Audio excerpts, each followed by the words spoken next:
ஆலயத்திலிருந்து வாராகி உபாசகர் சுஜி ஜீவனையும் அம்மையார் பேசுகிறேன். அம்மா பார்த்தீங்க அப்படின்னா ஒரு 8 மாதத்துக்கு முன்னாடி நம்ம ஆலயத்துக்கு வந்தாங்க. என்ன காரணமாக வந்தாங்கன்னா, தன் குழந்தைக்கு, அதாவது அவங்க பொண்ணுக்கு குழந்தை தடைப்பட்டு இருப்பதாகவும் சீக்கிரமாக குழந்தை வர வேணும்னு சொல்லிட்டு அம்மாட்ட உத்தரவு கேட்கறதுக்கு வந்தாங்க. இந்த ஆலயத்துக்கு வந்த உடனே அம்மா உத்தரவு கொடுத்தாங்க, போமா 3வது மாதம்லாம் கரு தங்கிரும்னு சொல்லிட்டு. இப்போ அவங்களோட பொண்ணுன்றது 5வது மாதம் கரு உருவாக்கி மாசமாக இருக்காங்க. வளகாப்பு இந்த ஆலயத்தில் தான் பண்ண சொன்னாங்க. ஆனால் அவங்க ரொம்ப தூரத்தில் இருக்கிறதுனால அம்மாவுக்கு அரிசி, வளகாப்பு பண்ணுறதுக்கு வளையல் மற்றும் சாமி பொருட்கள்லாம் எல்லாம் கொண்டு வந்து கொடுத்துருக்காங்க.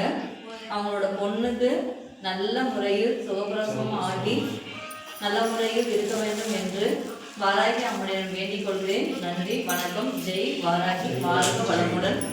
அவங்க ஒரு நன்றி சொல்லிடுங்க.